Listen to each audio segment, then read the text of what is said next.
There are few comic book artists as decisive in the modern fandom as John Romita Jr. Spend 5 minutes on social media and you'll find comments calling his work too blocky, too stiff, or insisting that Spider-Man deserves someone with a more modern, hyper-detailed style. But here's the thing. John Romita Jr. is my favourite comic book artist of all time. Now, I'll be the first to admit that some of his modern work has left a little to be desired. Every artist evolves. Not every era is going to resonate with every reader.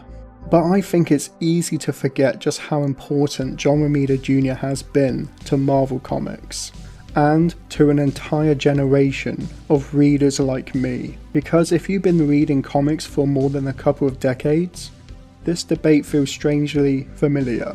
Whether you personally love his style or not, dismissing his contribution is like dismissing Darwin Cook's artwork because he didn't draw like Jim Lee. John Romita Jr. isn't simply the son of the legendary John Romita Sr. He earned his place through sheer volume, consistency, and evolution.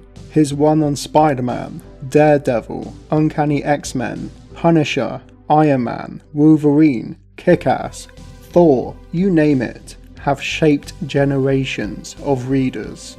And for me, those books weren't just classics, they were my introduction to comics.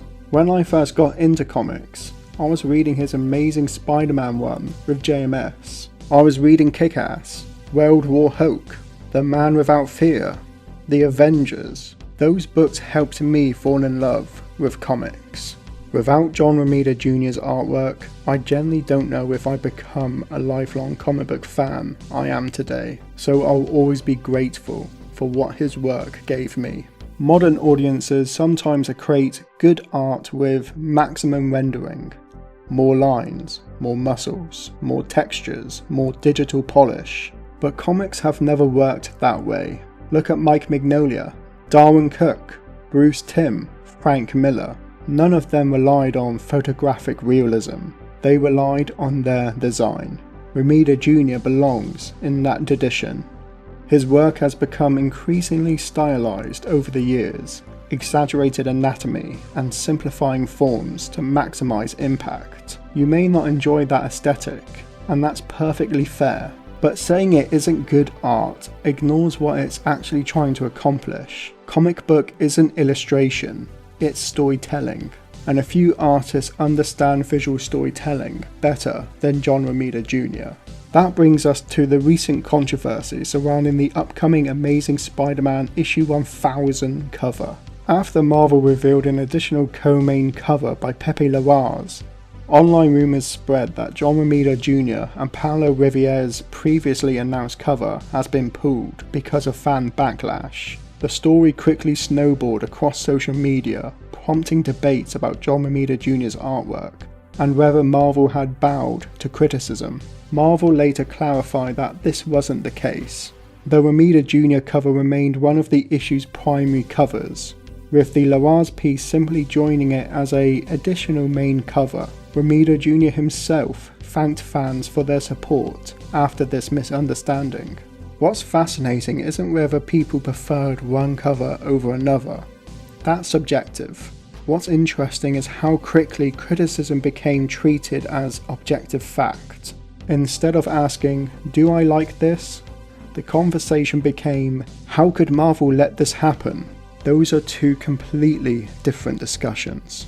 The irony is that many of today's biggest comic book artists grew up studying John Romita Jr. His pacing, his storytelling, his compositions, his ability to direct the reader's eye through an action sequence. Those lessons don't disappear because internet tastes change.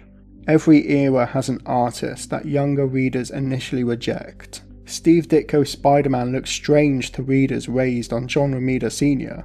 Todd McFarlane shocked traditional fans. Frank quietly divided audience. Now they are considered legends. History has a funny way of rewarding artists who have unmistakable voices, and nobody mistakes a John Romita Jr. page for anyone else's. You don't have to love every John Romita Jr. drawing. I certainly don't. His more recent work isn't my favourite either, but that's never going to erase what his work meant to me growing up. Those Spider-Man issues, those pages of Kick-Ass, the sheer scale of World War Hulk, the grit of The Man Without Fear. Those comics introduced me to a medium that has become one of my greatest passions. So while people are free to criticise his latest work, I think we should also remember everything that came before it. John Romita Jr. helped define Marvel Comics for generations. He inspired countless artists. He introduced countless readers, including me, to the world of comics. And for that, he'll always be one of the greats.